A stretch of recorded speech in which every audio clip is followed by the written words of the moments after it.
Eu vou falar aqui sobre o controle do estresse, o gerenciamento da nossa psique. Eu demoro mais de 5 anos para aceitar um convite de uma conferência. Não porque não queira, mas porque os compromissos são tantos que me impede de estar com frequência nos lugares, nos ambientes, nas instituições que me convidam. Por isso, eu tenho substituído, ao invés de dar palestra, uma simples conferência, eu dou treinamentos, ainda que seja um pequeno treinamento, para que as pessoas possam aprender as ferramentas de gestão da emoção e aplicá-las ao longo da sua história, do traçado da sua história. Então, nesta noite, por favor, se considerem meus alunos e não meus espectadores. Assim como, por exemplo, ontem eu dei aula para os meus alunos da USP, no mestrado e doutorado, e eles ficaram muito emocionados com as ferramentas e com toda a abordagem que eu falei sobre os bastidores da mente humana. Eu espero também que vocês positivamente abram o leque da sua memória, da sua mente, para incorporar essas ferramentas e de maneira apaixonante as apliquem ao longo da sua existência. Em primeiro lugar, nós temos que entender que o pensamento e a emoção são dois mundos distintos, que se conectam, mas são planetas distintos. O pensamento é virtual ou real? Essa é uma grande questão. A emoção é real ou virtual? É outra grande tese. Por exemplo, quando você critica o seu filho, ou quando você intervém fazendo uma correção em seu aluno, quando um psiquiatra atua num paciente que tem um quadro depressivo ou uma síndrome do pânico, por exemplo, ele intervém, ele fala, ele aborda, ele interpreta. Eu citei 3 casos: professor, pais e um psiquiatra ou um psicólogo. Quando eles atuam, o pensamento que eles constroem é virtual ou real? Esta é uma grande tese. Por quê? É uma ferramenta fundamental.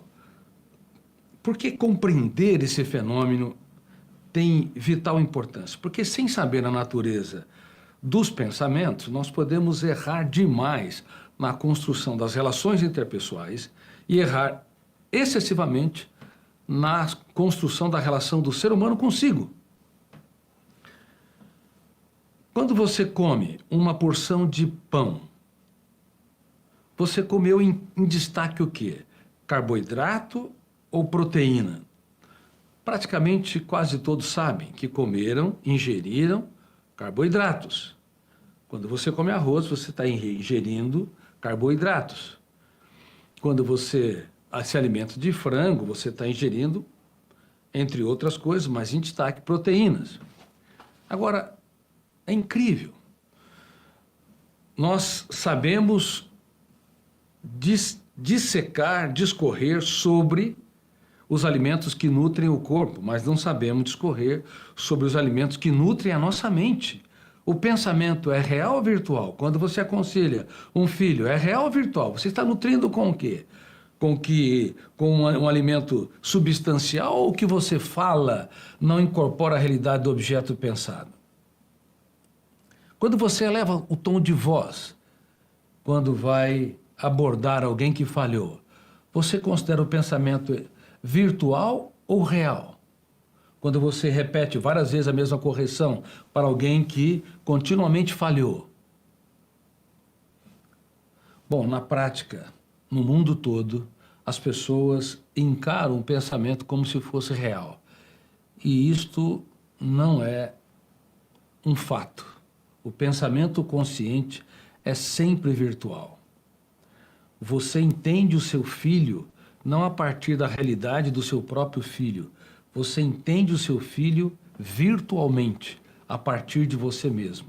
E se você não esvaziar o seu ego, os seus preconceitos, a sua necessidade ansiosa de querer mudá-lo ou mudá-la, você vai distorcer a interpretação e vai cometer injustiças sérias na construção de pensamentos. Do mesmo modo, se um psiquiatra ou um psicólogo não aprender a se esvaziar de si para entender o paciente na dimensão da sua dor, dos seus conflitos, ele vai distorcer, enviesar a interpretação. Ele estará falando dele e não do próprio paciente. Professores que sentenciam seus alunos: você só me decepciona, ou você não vai virar nada na vida com esse comportamento. O pensamento é real ou virtual? É sempre virtual. Só que quando você carrega nas tintas, quando você sentencia, o teu tom de voz, embora o pensamento seja virtual, tem um impacto no território da emoção, aí a emoção, sim, ela é real. A emoção é substancial. A emocionalidade é concreta. Quando você está triste, não importa o nome ou a caracterização que você dá para a sua tristeza, se angústia, se insatisfação, se humor depressivo, não importa como você caracteriza, o fato é que você está substancialmente insatisfeito, angustiado, triste, depressivo. Caracterização é uma coisa, a experiência emocional é outra coisa. Se você se sente solitário, não importa como você descreve, se isolamento social, se falta de correspondência dos outros não correspondem às suas expectativas, o fato é que você se sente só no teatro social, embora possa ter várias pessoas ao seu redor. Elas não conseguem, de alguma forma, impactar o território da sua emoção para confortá-lo, para animá-lo, para alegrá-lo. Então vamos lá. O mundo da emoção é substancial, é concreto. O mundo dos pensamentos é virtual. E eu quero dar alguns exemplos para confirmar que o pensamento é virtual. Quando você pensa no futuro, o futuro é real ou uma possibilidade? Claro, o futuro é uma possibilidade, mas na esfera da virtualidade, você constrói um conjunto de pensamentos que antecipa o futuro.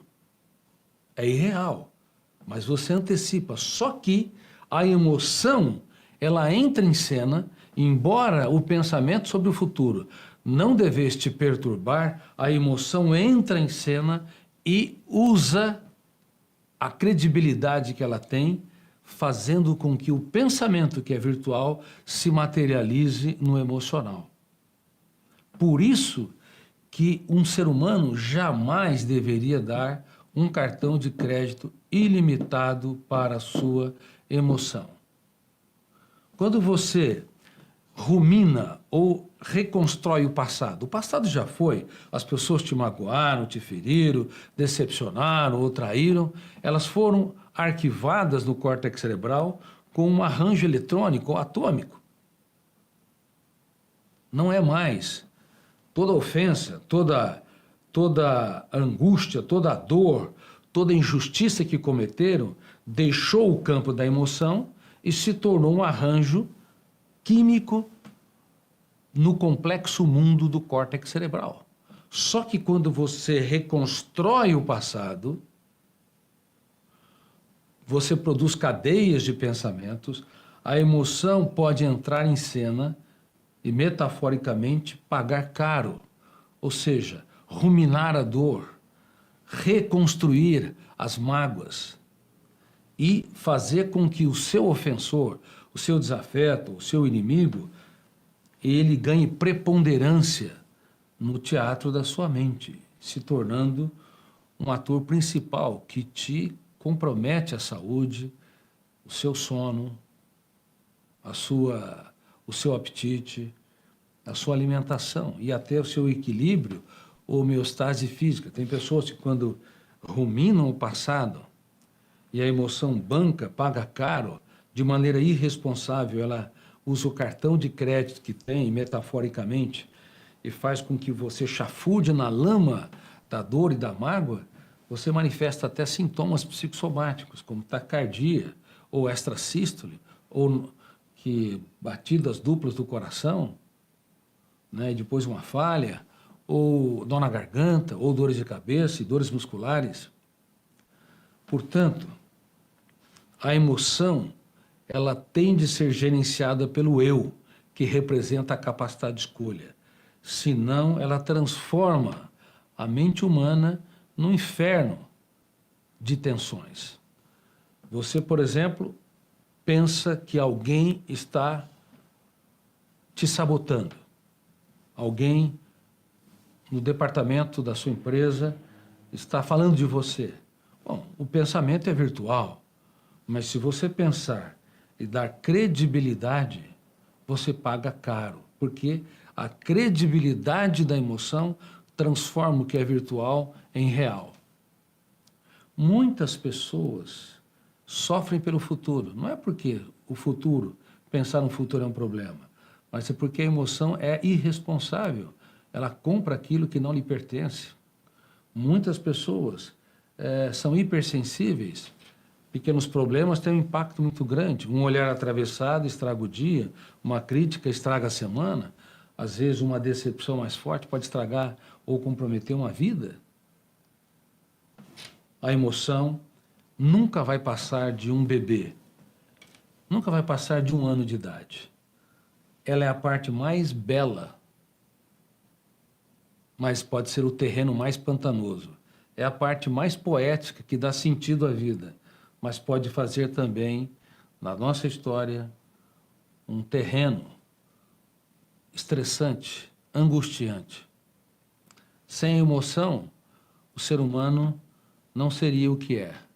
Não amaria, não se alegraria, não se motivaria, não teria curiosidades, não exploraria, não sonharia. Mas com a emoção, ele tem pesadelos também, ele se autopune, se autocobra, ele cobra demais dos outros. Com a emoção, ele se autossabota, achando que não tem capacidade, que não tem competência, que as pessoas não gostam dele. Então, se vocês compreenderem esses 2 planetas, você nunca mais será o mesmo. E eu, neste país que não valoriza os seus cientistas, tive o privilégio de desenvolver uma das raras teorias mundiais que estuda o processo de construção de pensamentos e o programa de gestão da emoção, que é diferente da inteligência emocional. A inteligência emocional fala de algumas habilidades que o ser humano deve ter para sobreviver, se sobressair. Mas a gestão da emoção estuda os bastidores, a natureza da emoção, os bastidores do pensamento, a natureza dos pensamentos, os processos construtivos e como o eu pode e deve conciliar, harmonizar, administrar esses 2 mundos que frequentemente estão em conflitos. Quantas vezes você prometeu que seria mais calmo e a sua promessa, embora seja feita com sinceridade, quando alguém te contraria mais uma vez, você tem uma reação tensa? Quantas vezes você prometeu que teria mais autocontrole, que não se importaria tanto com os problemas, mas de repente uma pequena preocupação faz você chafurdar na lama das tensões? Quantas vezes você prometeu que abraçaria mais, brincaria mais, seria mais leve, e talvez hoje, ou passado alguns dias ou algumas horas, você reproduz a sua obesidade emocional, uma pessoa pesada, extremamente crítica e às vezes punitiva ou autopunitiva. O inferno emocional está cheio de pessoas bem intencionadas. Por quê? Porque não entendem como gerenciar, como conciliar, como harmonizar esses 2 mundos, o mundo da emoção e o mundo dos pensamentos.